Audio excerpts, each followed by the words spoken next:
Hi viewers, அனைவருக்கும் வணக்கம். நான் தான் எங்கள் ஊர் கருப்பாய் படத்தின் director ID Kannan.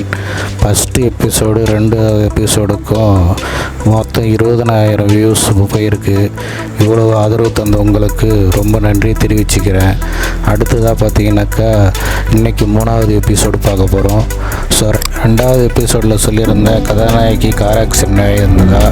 Car accident ஆனதில் கதாநாயகிக்கு சிறிதாக காயம் மட்டும் ஏற்பட்டு இருந்தது. ஸோ அந்த நேரத்தில் பார்த்திங்கன்னா அவங்க வீட்டாண்ட அந்த கார் ஆக்சிடெண்ட்டில் நிறைய ஜனங்கள்லாம் கூட்டிகிட்டு காரு டிராஃபிக் ஏரியாவாக ஆகிடுச்சு. அப்பொழுது கதாநாயகி மயக்கத்தில் இருக்கிறாங்க.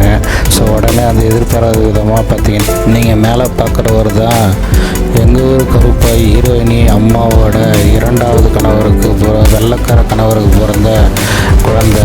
அவர் தான் ஹீரோயினிக்கு தம்பி. அவர் தான் வீட்டு முன்னாடி என்ன இவ்வளோ க்ரௌடாக இருக்குதுன்னு வந்தபோது பார்த்திங்கன்னா தான் அக்கா மயங்கி நிலையில் இருக்கிறத பார்த்து அதிர்ச்சி அடைஞ்சு அக்கா என்னாச்சுன்னு சொல்லிட்டு அவங்கள போட்டுட்டு வீட்டுக்கு போகிறாரு.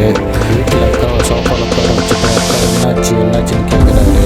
அப்பொழுது அக்கா தலையில் கை வச்சுட்டு எதுவுமே சொல்லாமல் அழுதுகிட்டே இருக்கிறாங்க. அப்பொழுது அவங்க அம்மா சத்தம் போட்டு அவளை என்ன கேட்கறா, அவள் என் பேச்சை கேட்காம வெளியில் போனதுலாம் இப்படி ஆச்சு. அவள் எப்போ பார்த்தாலும் என்ன திட்டி இருக்கிறான்.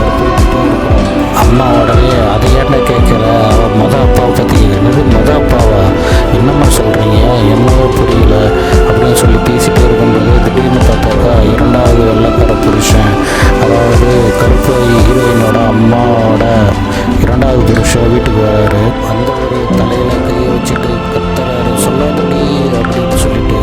இதுதான் கதையோட உண்டு. அடுத்தது எபிசோடு 4வது பார்ப்போம் என்ன நடக்குது. 4வது எபிசோடு எங்கள் ஊர் கருப்பாயின் கதை பிடித்திருந்தால் லைக் பண்ணுவோம், ஷேர் பண்ணுவோம், கமெண்ட் பண்ணுவோம். மீண்டும் உங்களுடன் இணைகிறேன் 4வது எபிசோடில். நன்றி, வணக்கம்.